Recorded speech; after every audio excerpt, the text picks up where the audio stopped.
record this. So for those who couldn't be here, I'll go ahead and post this on YouTube, on my YouTube channel with everything else. But for those of you who don't know me, my name is Barbi Larue. I have been trading now since January, and I know it's crazy to believe that it's only been just a couple of months, but the truth is, like, trading is really not that difficult. People make it so much harder than it really is. You just really got to take time and focus and study and learn a strategy that works for you. There's a lot of different type of traders. There's different type of strategies. And a lot of the problem is that a lot of people come in and they just want to make money instead of focusing on the psychological part, which is the biggest part of trading. And they go in trying to learn everything and try to trade everything. And it just it completely backfires. They blow account after accounts. They're learning like 5 different strategies at once. One's working, the other one isn't. They're trading like 10 pairs at the same time, and then after blowing accounts, they were like, "Oh no, ForEx doesn't work. ForEx it's a scam. It's bullshit. All that's like your money." But you just really have to learn to beat the game. Like, that's what you have to understand. It's not, you don't come in like, "Oh, I just want to make money." Nah, you have to look at it like you're reading a chart. The chart is telling you a story. So go with what the chart's telling you. Like, read the story, read the patterns, and like trading will become so easy. And that's what I'm going to do here for you guys today. I'm going to pretty much teach you my strategy, how I trade. It is 100% off price point. I do not use any indicators other than the basic support, resistance, and channels, which I'll show you guys how to use it today. But honestly, trend lines is like channels. The channels just kind of draw it out for you, but you can just use trend lines. Support and resistance, you can draw it out yourself as well. I know we have a lot of like people that have never heard of ForEx in here, and we have people who are advanced traders. So I'm going to kind of start from not like the beginning, but I'm going to start with the basics and then go into showing you a strategy that you can literally learn. Come in every Sunday and look at your chart, read your chart, and know what it's going to do for the rest of the week until that midweek reversals. Once it does all the levels, then you like whatever the midweek reversal day is, and then you just do the opposite, and then next week you'll come in and do the same thing. So I want to give you a strategy where you can use and trade all week, and you can trade calmly.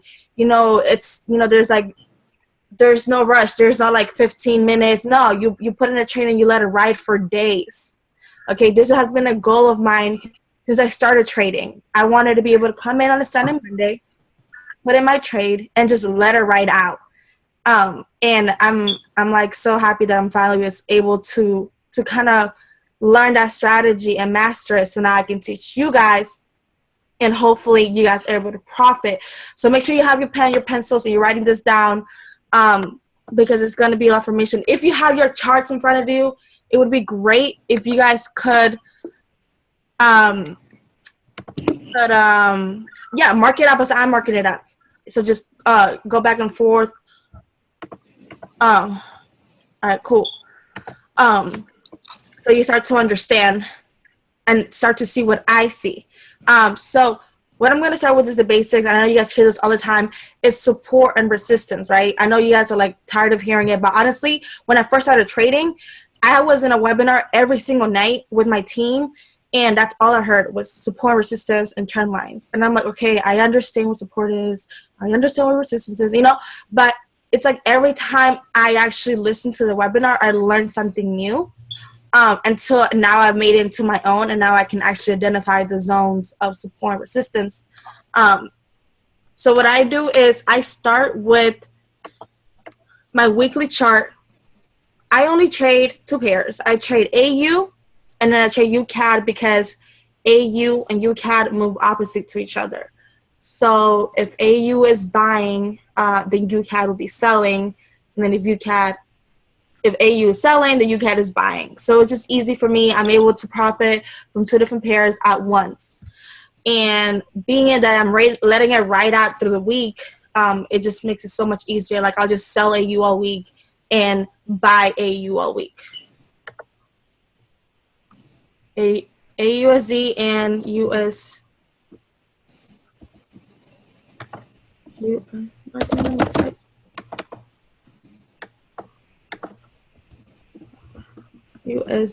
CAD. I also I trade GY sometimes or GU because they like to move together as well.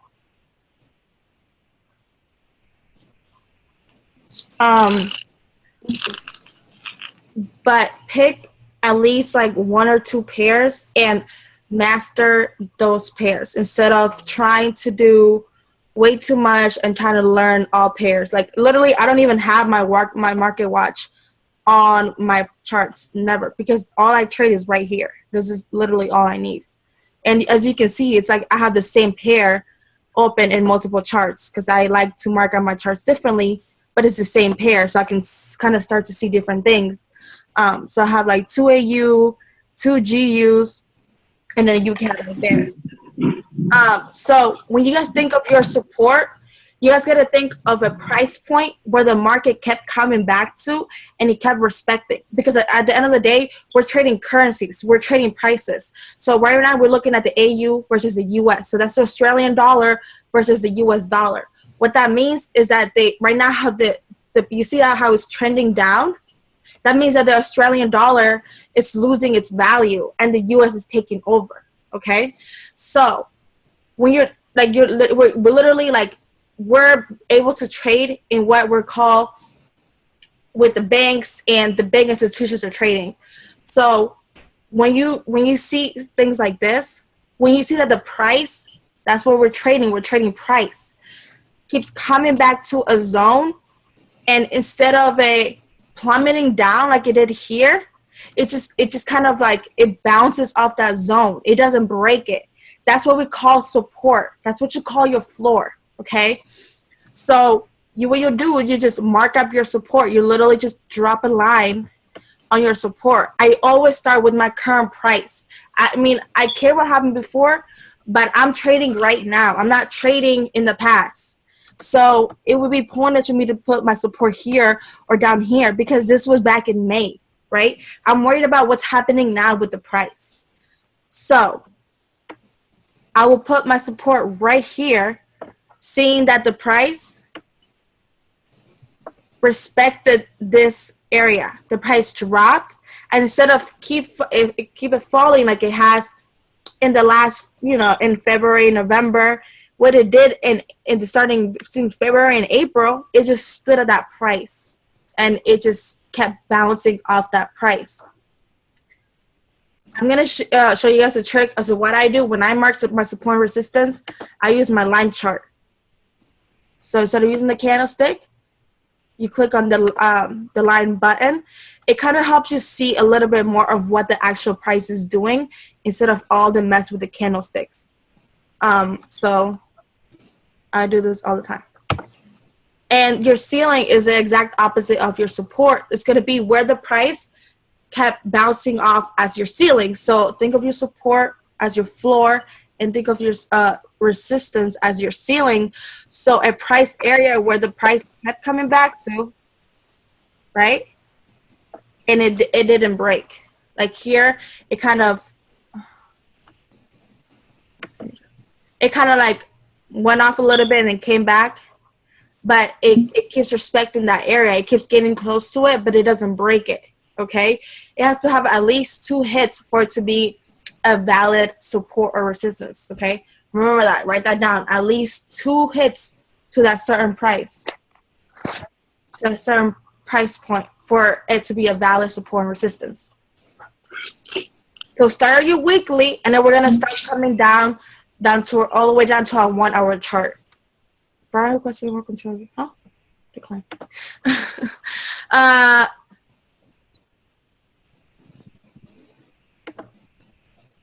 I'm not sure what Brian is trying to do. So we go down from our weekly, then you go down to your daily.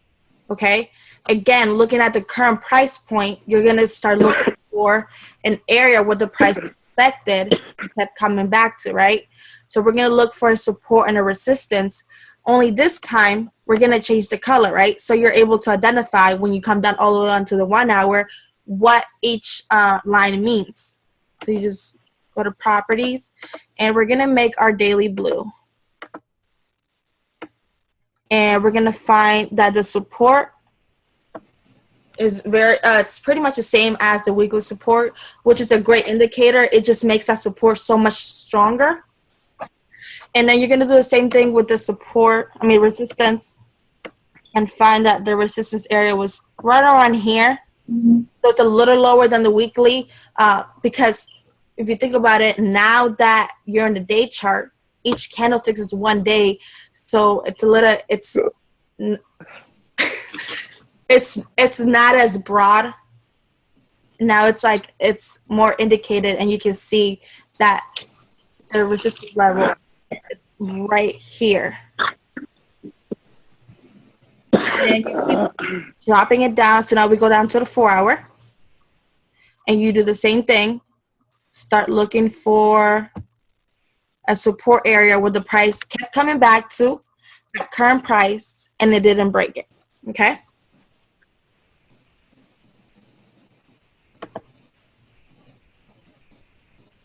So I'm going to put it at current price right now, right around this area.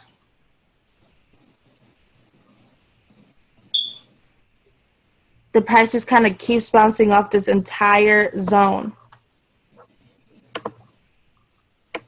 And I'm going to change the color. I can't do red because the candlestick's red. Let's do some dark green. That looks ugly, but who cares?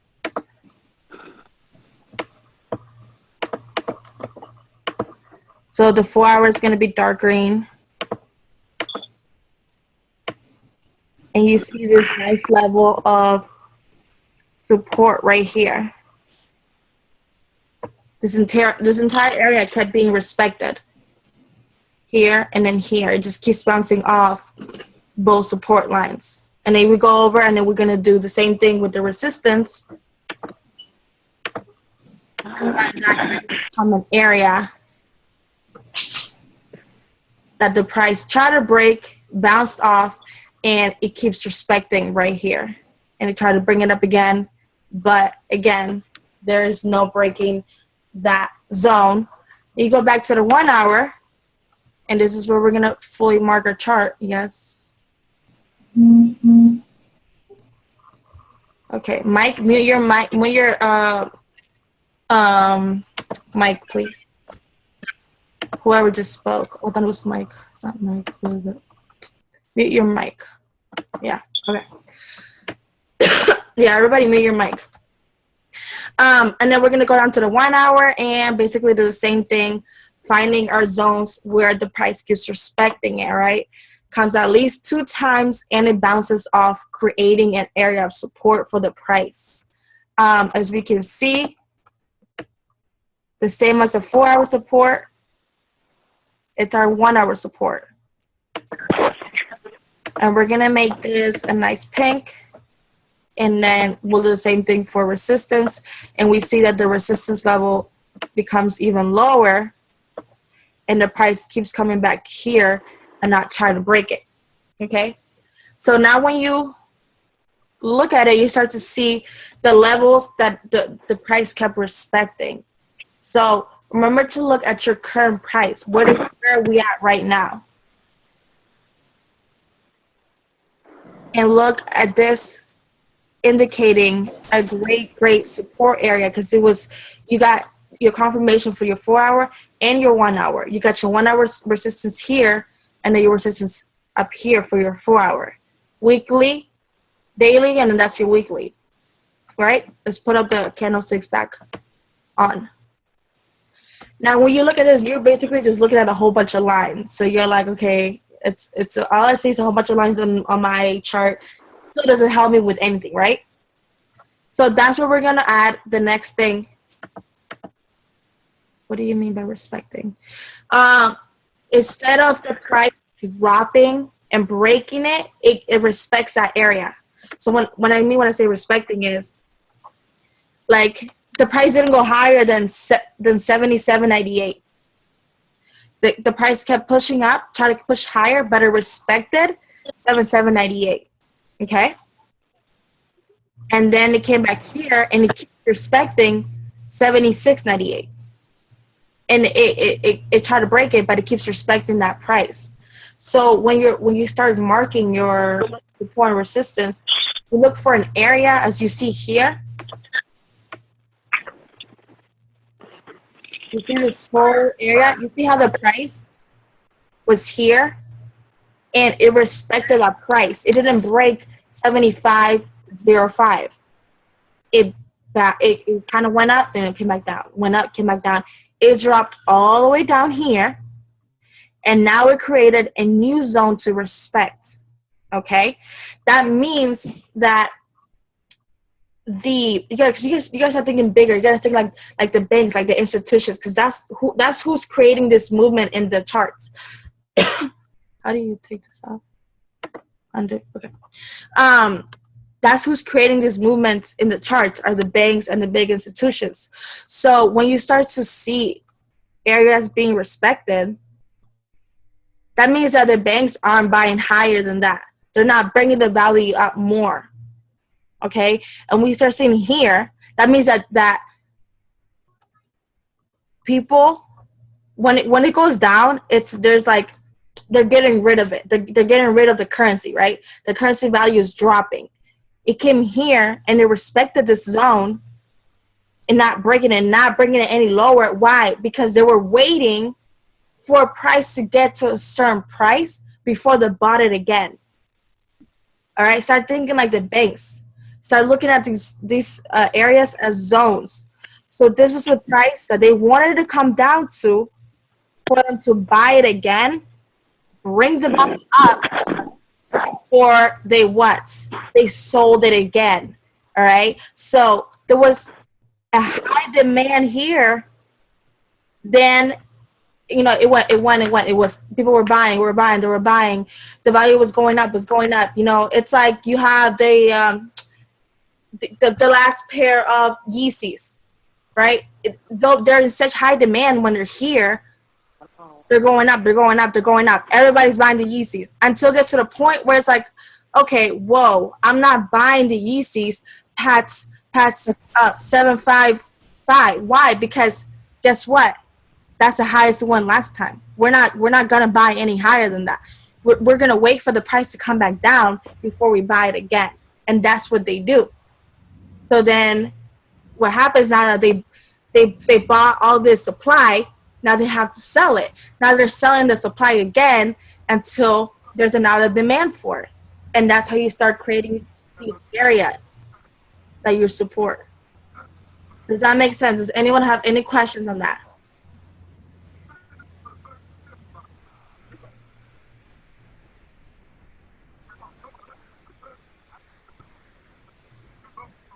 Okay. Cool.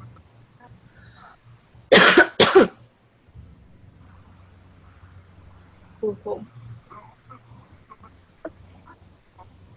So support and resistance, it's also what we call supply and demand zones. And I'm going to show you how to mark those up now. So that's the next thing. Basically what I was just talking about is supply and demand. So when you have these big move up, you see this, and this big move down, like let's go to the 4-hour chart. That is great. I never thought to mark up from weekly energy. Okay. I'm glad I'm helping you, Alex. Okay. So let's look at the bigger picture, right? We're at the 4-hour chart now. What you want to start to recognize is these zones of supply and demand. In these zones, I promise you, are going to make your trading so much easier. Because now you start to see the areas where the price was respected, right? Like if you look here at your current support, you look down here and see that it was what? It was a prior support.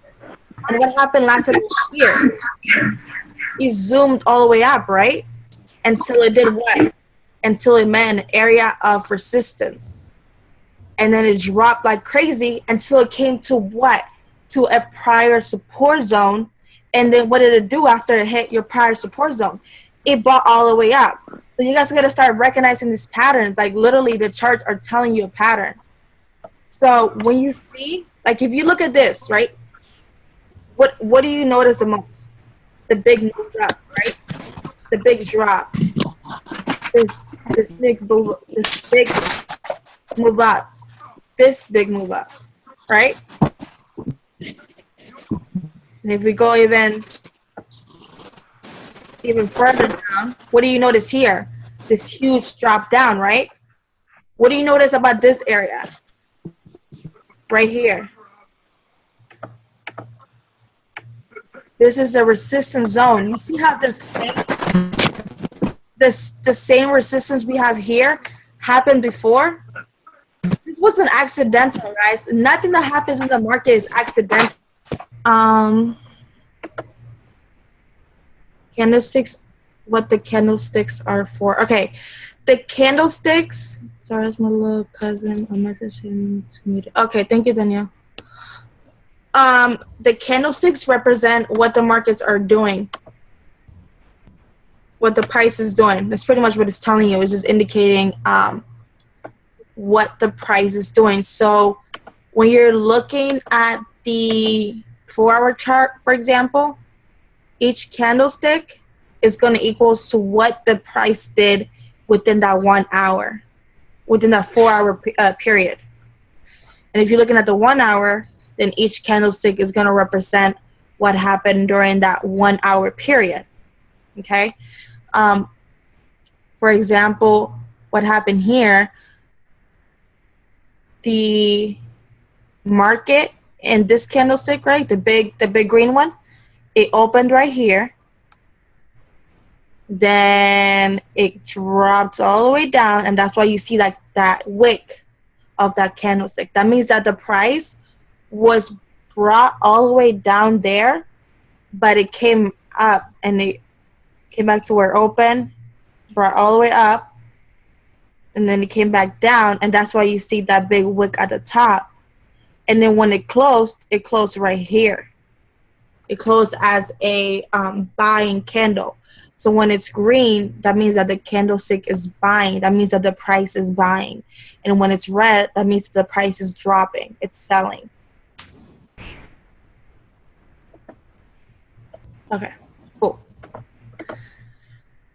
Zooming out again. Zoom out. Okay, cool. As you guys can see, back to where I was saying before we got interrupted. This right here, as you can see, like nothing in the market is ever accidental. Everything is literally what is supposed to happen, okay?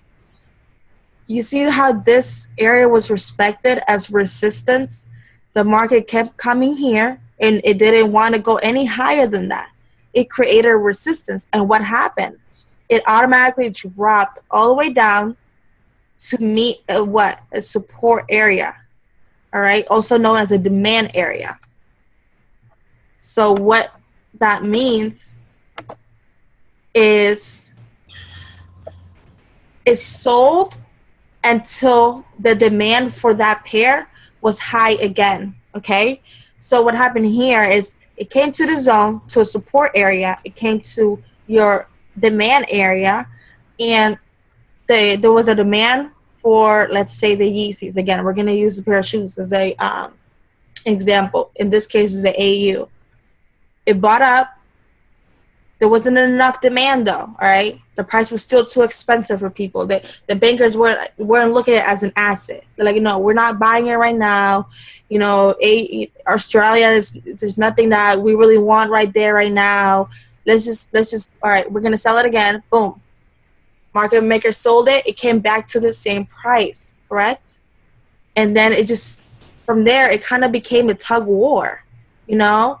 They try to bring the volume even more up, so they drop the volume down to create another demand, and it kind of really didn't do anything. It just started, you know, kept going sideways. It's just like there was no demand for it, there was no supply for it, It was just going in a sideways range until it came back to the same demand zone. Okay. This right here, meeting your support levels, your floor. So it's at your support. It's at an area where prior to it you see as a high demand area. What do you think is going to happen? It's going to be in demand again. All right. So now they're all ready to buy. All orders are ready. They were just waiting for it to go a little lower. That's all they wanted, as you can see. It's the same resistance, but the drop price. The price dropped a little further down to 6840. Waiting for it to come down here before all the banks bought. What happened now? It just zoomed all the way up. Why? Because they were buying. The demand was so high, it just kept buying until it created another resistance area. Correct? Here. And guess what? It's the same area that was added before. So if you go to your left, you'll start to see that these patterns are consistent. These zones are consistent. So you look to your left and you see what happened here. It sold. Now, what happened when the price came back here? Right? It became a supply. It sold like crazy, like hot candy. What happened here? You look to your left. What is this zone? What happened last time was here. It respected this area of support and it bought up. So guess what? This was a fresh area because it was only touched once. Came back here. It bought up. So you guys got to understand.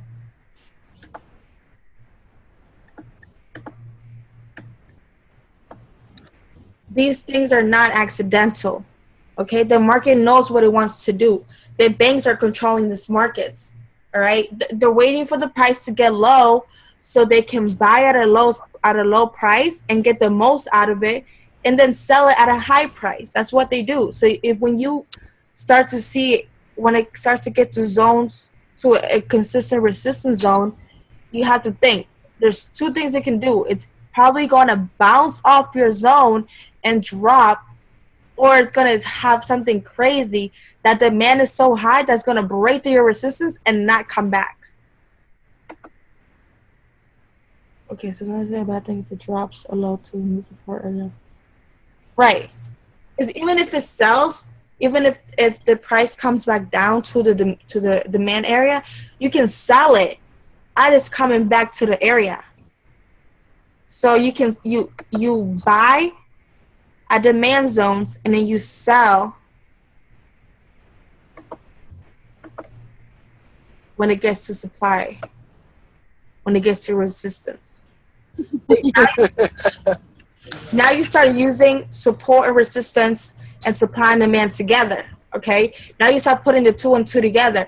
You start seeing that, okay, so it's respecting my support. It keeps coming back. It's bouncing. It's not breaking it. All right, let's see. Let's go look to my left. Let's see what happened last time the price was here. Okay, boom. That's a very great demand area. The price dropped. It went up. It bought. Tried it sideways. It came back to the same price. What is it gonna do? See that it bounced 1, 2, 3 times. Boom. It shot up. All right. Does anyone have any questions strictly based off support, resistance, supply and demand zones? Do you guys have any questions as far as support, resistance, supply and demand areas? It's pretty easy to understand, especially when you look at the bigger picture. The price is always going to come back to the same area, and it's going to respect that area. And it's basically going to do the same thing it did before, unless it decides to break the area. So here, before it was a demand area, it broke through here, creating a new demand area, right? Dropped down, created a supply area. Now that the price is at resistance in the zone where it was prior at, boom, it sells, creating another support, And guess what? It's at another demand zone, right? So it's at a support and it's in a demand area, at a fresh demand area. So what you want to do, you want to start looking for a buy. And then we start going a little bit deeper into it, and you start putting all of this together, okay? Once you start putting this together, you'll start to see what we call reversal patterns, okay? So when you see that the market was trading sideways before we got to this point, let's pretend that's not even here, right? We are right here. We see the market keeps trading sideways. It's back at resistance, right? And you see that the market keeps kind of dropping, comes back up, and it does it again. That's what we call a W. It's a big reversal pattern, and you guys are going to see it all the time, okay? So when the price drops down, pushes up a little bit, mute your mic. Whoever just hopped on, mute your mic. 209-986, please mute your mic.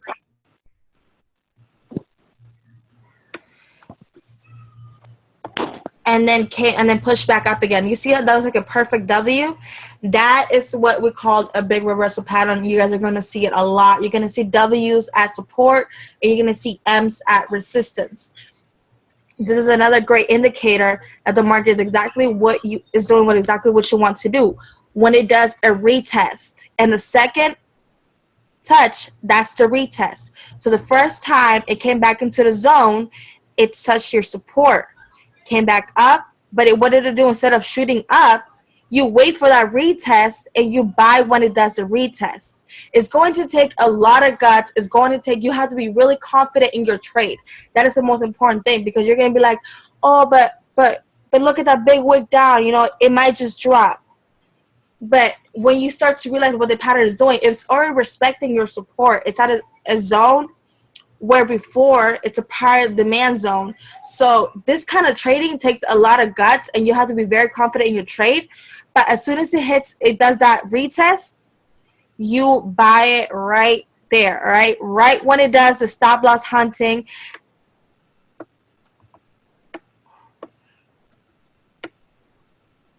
Right when you see it come back down into the same zone, and you see the big wicks, especially when you start to see the big wicks down, what that means is the market makers kept trying to make the price go low, but they couldn't do it. It wasn't enough strength because the demand was so big.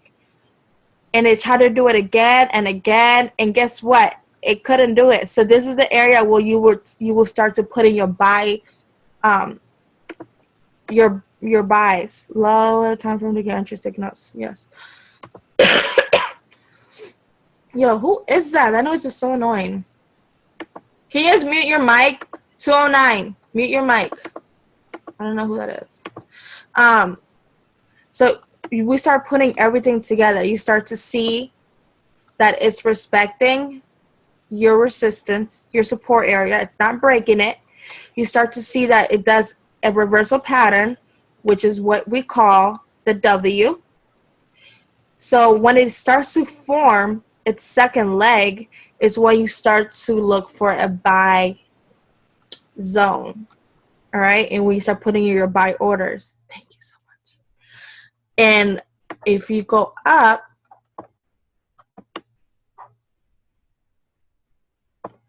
you pretty much see the same thing at resistance, okay? It's not a perfect M, but it did a couple of retests, okay? And if you look right here, it's even a smaller. Can you guys hear me? Thumbs up. You're breaking up a little bit again, but not as bad as before. Okay. Can you guys hear me? Yeah, thumbs up. Yeah, we can. Okay. If you guys look a little closer into your demand zone, you start to see a little bit closer of resistance. You see how the candlesticks keep coming up here, the wicks keep touching it, but not breaking it. Okay, it keeps retesting that resistance. So that's a great indicator for a reversal down. So this is the area you will start to look for a sell. Okay, when it's at a supply zone, when it's at a resistance level, and you start to see even smaller resistance. You see that the candlesticks kind of all meet here and don't break that price. And what you start to do now, if you're looking at the 4-hour chart, is that, it's not really an exact M, but it's a retest. Is that a retest below the supply zone? Yeah. You start look. So now we're at the 1 hour. So we were looking at the 4-hour chart. Now we're back to the 1 hour, and you see the same pattern. Okay. Now you're able to get in at a better entry. And if you would have gotten any of the retests right here, if you would have gotten any of the retests up here, you see the first one, it drops down, it comes back and does the retest again. You could have gotten in here. It dropped a little bit. It came back up, but you still would not have been negative. And then it completely just dropped down, and it tanked. Exactly. So basically, just of supply and demand and respecting and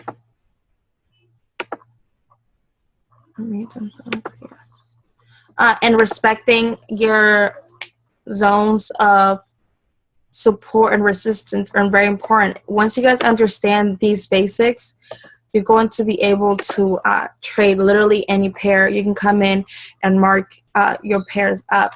I'm going to now involve how I like to trade using these zones, and I'm going to show you how to determine the levels up and then the reversal for the midweek reversal. For example, like what I did this week when I first started on Sunday night, and I was like, okay, so how I trade is I come in Sunday night and I look at my chart and I see what the price is doing right now, and I mark up my chart just like you guys saw me do it right now.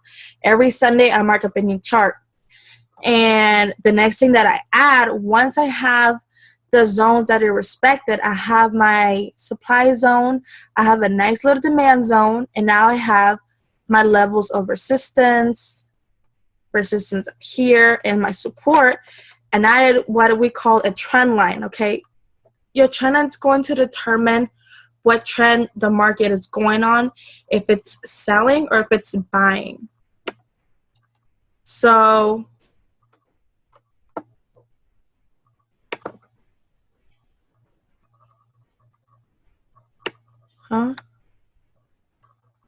hook Barbie up with what?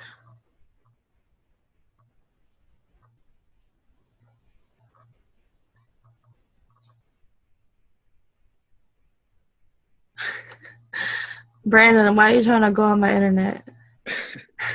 What internet? You got a hotspot? Ain't the same. You know what? I'm just going to keep teaching. So the same way that I mark the support and resistance is how I use my trends. So I use the line chart, and you start to mark when it's on a downtrend.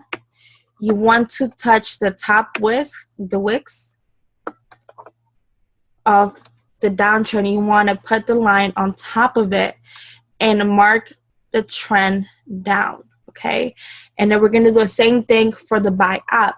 So for the beginning of the week,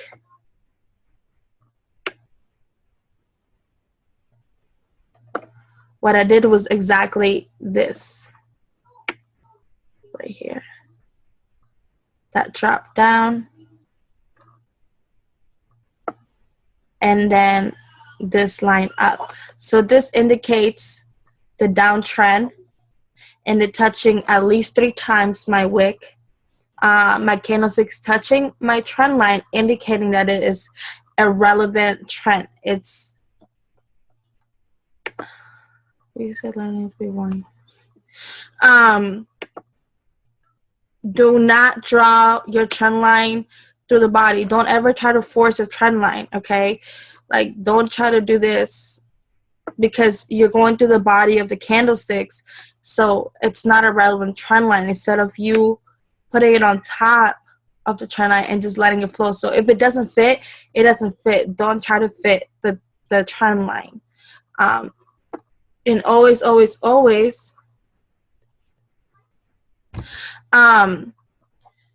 make sure you do a top and a bottom. So do one for the downtrend and then do one for the uptrend. Okay. Make sure that it's hitting up 2 to 3 times, making it a valid trend line. And you can do any color. I like bright colors because I'm a girly girl. And you pull up your candlesticks again. I mark out my trend lines on my 1 hour because I like to trade off my 1 hour. So I look at the 4 hour for the overall trend. I come back to my 1 hour and I mark on my chart to look for the entry. Okay. So I'm going to give you an example of exactly what I did this week, starting Sunday. So Sunday I came and I marked my chart up just like this. Okay.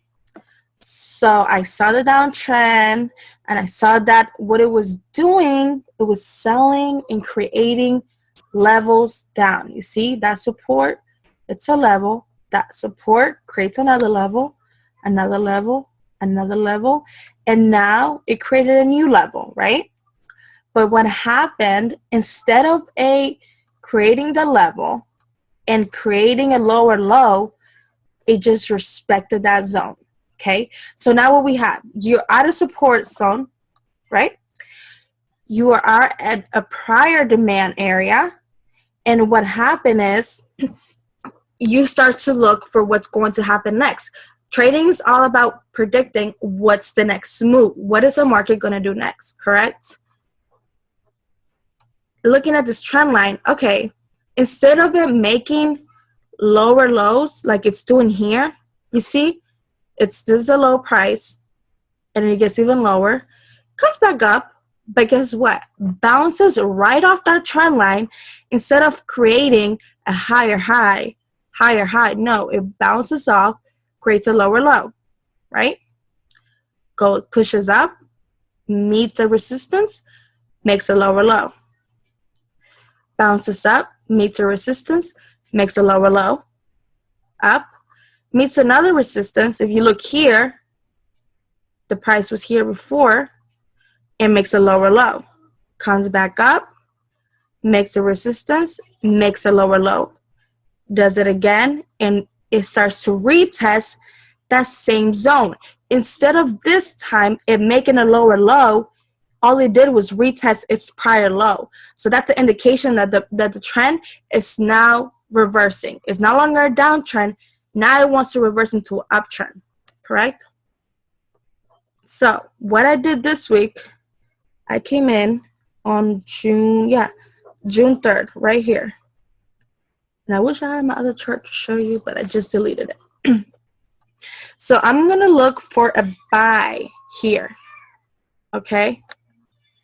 And this is how I have marked up my chart. All right?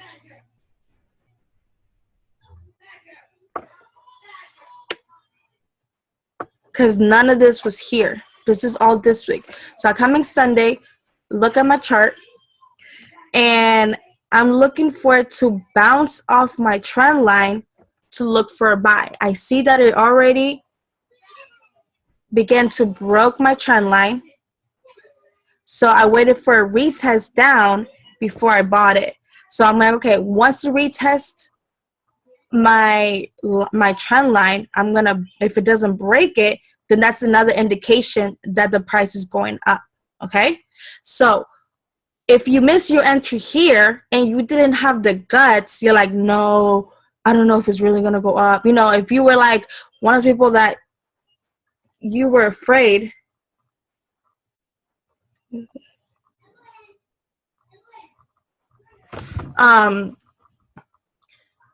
you have another opportunity here with your trend line. So if you don't like to trade strictly off support, resistance, supply, and demand, you need more of an indication. You start adding your trend lines for an even bigger indicator, correct? So you see it bouncing off the trend line here. It bounced off this trend line, came down. Instead of it creating a lower low, it bounced off and it bought. And that's the area where you can buy. Okay? Let me go to, where's June 3rd? Yep, right here. This is where the new week began. Yes, exactly. What you're gonna do now is look for an entry once it retests your trend line. If it doesn't break the trend line, it's another indicator that it's going to be a buy. You buy it and you let it ride up. What it's gonna do is going to pull back every pair. I'm gonna zoom in a little bit so you guys can see it a little bit closer. So you see it left your zone. So now you're like, okay, maybe it might be a buy. You're still afraid. You add up your trend lines, okay, and you start to see it that it touched it, bounced up, it bounced off your sell. So instead of breaking that sell completely, it bounced off, came down, okay, it touched my trend line again. This is a good area to get in, because what it's going to do every single time, okay, the market never goes up like this. The market does this. Actually, let me do this. It goes up, then down, then up, then down, then up, then down. And that's what it did here. It was going up, retested here, dropped down to retest this trend line. So I wanted it to retest one more time. I'm like, if it comes back up, retest it here, drops, I'm gonna buy it. Boom, bought it all the way up. What did it do? It pulled back. It's always gonna pull back. Guess what? I'm putting another order. I'm gonna buy it again, because this pullback didn't break my structure. It didn't create a lower low. It just pulled back. That means that trend, now I can literally buy it all week. You could have, look, this is Sunday right here, June 3rd. Sunday, Monday, Tuesday, Wednesday, until Thursday, you could have bought it and been in the money. Every pullback you see, you can put another order or you can buy it, because the price is not going to come back down here. It went up, pulled back again a little bit, went up again. You still would have been in the money. Went up, went up, went up, until what did it do? It created a new zone of resistance. What's a good way to tell how far a pullback will go? How much longer does this last minute rush? I'll be like 15 more minutes and then I'm out. Okay, a good way to tell if how far a pullback will go is fibs. Fibs is a great way to indicate the pullbacks, but if you have a good entry here, the pullback is not going to hurt you. Now, how do you know when to buy in the pullback? Is when the candlestick gets exhausted, basically. So you start looking for, you see here how the candlesticks began to get exhausted. They sell, and it created a little hammer, a little doji. That's a great indication you can buy again, because the sell is getting exhausted. It pushed down and it couldn't break it. So this is another area where you can buy it again. It wouldn't, like, the entry you got in here, this wouldn't affect it at all. Oh, you just lost a couple bucks, and you can just get in again with another entry here when you see that the pullback begins to get exhausted, when it starts to trade sideways, when it starts to do a doji. That's a doji, the Jesus. Always look for the doji. The doji is a great, great, great indicator of indecision, of something dying, of a reversal. So it's sold, created a little doji. That means it's going to reverse back. You see another doji, reverse back. You see that this big wick down. Okay, the sellers didn't have enough strength. The buyers are taking over again, right? Because the demand is so high. So what do? We buy again. We buy right here in this area. We buy right at the little doji. Once we start seeing dying down, boom, buy. Let it continue up, and you start to see it just kind of it's going up very slowly, and then we see this. And when did this happen? This started happening on Thursday. That was actually on that was Wednesday when I was on a webinar with Carlin. But you start to see that the candlestick now are meeting a resistance level, okay? So instead of it creating higher highs, it's just creating a price to respect. So what that indicates, it's going to a reversal, okay? And what you're going to do now is you wait for it to break structure, okay? So if you see here,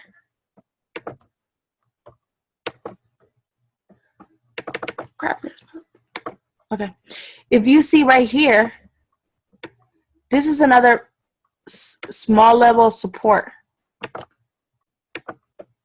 okay? You see how the price kept coming back here, right here? All the little candlesticks, all the wicks, right? They were touching this, kept coming back, couldn't break it, pushed up, tried to break resistance, couldn't do it, kept coming down. Okay, now what did this candlesticks do? Boom, it broke your support. Great indicator that it's now a sell. So now we're at midweek reversal. You bought it all week. Now at midweek reversals, what happens is the pair reverses. Now you're able to sell it. On top of it breaking support, that's an engulfing candlestick, okay? That's an engulfing bearish candlestick. Bearish means sell for those of you who are new to trading. When you hear the word bearish, it's sell. When you hear bullish, it's dropped to a sell. Yes. It broke your structure. So until it breaks structure, it's not going to do anything, okay? As you can see here, this pullback didn't break the prior structure, okay? It didn't break the prior support. It hit the same support. But guess what? It bounced off the support, so it kept buying. I think I was on the phone with Carlin this week when they were saying, it's going to sell, it's going to sell. I said, no, it's going to continue to buy. It's going to continue to buy. It hasn't broke structure. What happened? It continued to buy. It did it again here. Same thing. It's going to continue to buy until midweek reversal. This is how you swing trade, guys. Getting on Sunday, let it ride up or let it ride down until midweek reversal. Once you see a break structure, like here, you see this engulfing candlestick. That's when you see a small candlestick and then a really big candlestick next to it. So you see this small green one pushing up, and then you see that huge red one just pull the price down. That's another great indicator. You will get in right at this pullback and write it down. Does that make sense? I mean, I just had an aha moment. I hope you guys just had an aha moment with me. You do, yeah. Seriously, like, this is how easy trading is, guys. The market is telling your story. You just got to put the pieces together and just write it out. That's all you have to do. Mark up your charts every Sunday. Find out what it's doing. Buy it all week. Wait till midweek reversal. Wait for it to break structure. Sell it down. There are no needs for you to have a million indicators on your chart. You don't need them. Honestly, you don't need the ADX, the RSI, the snatcher. That's just unnecessary. Price point, the charts is telling you a story itself. You do not need anything else.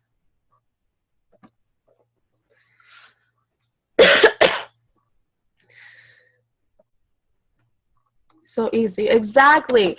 This is how easy this thing is, guys. Honestly, like, I have been trading for over 6 months now, and it wasn't about a couple like weeks ago. How do we move to targets on this chart?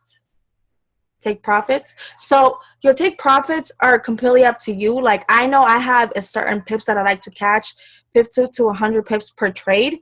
So if you're that kind of trader, go ahead and just put your take profit 50 pips after your entry. Now, because these are swing trades, what I do is if I get in, let me erase all this craziness.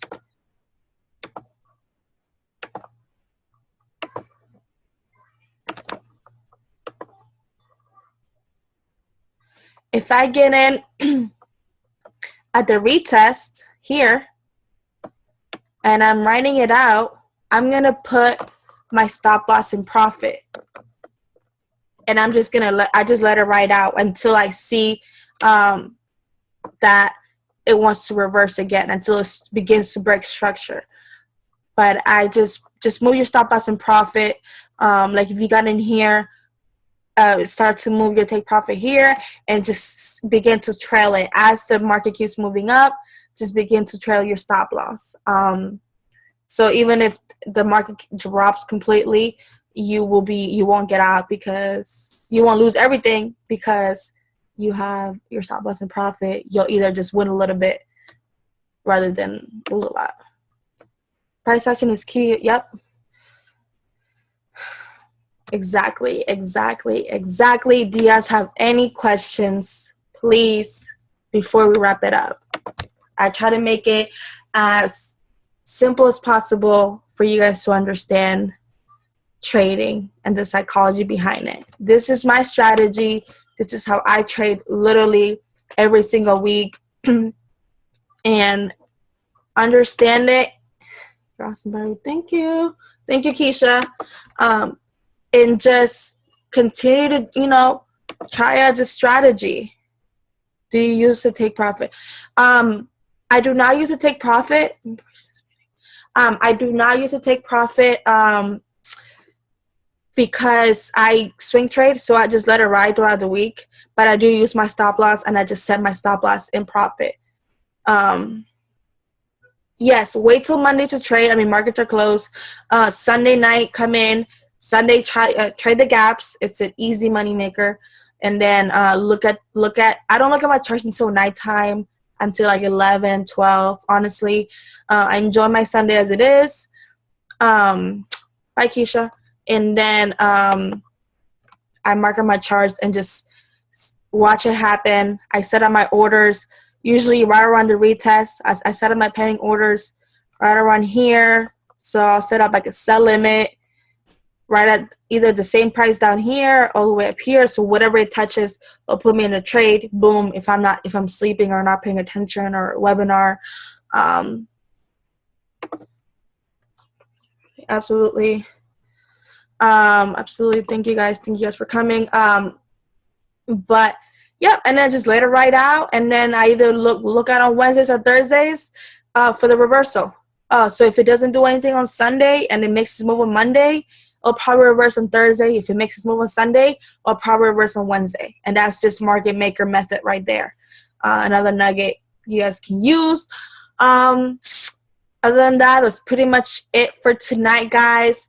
I did want to talk to everyone briefly.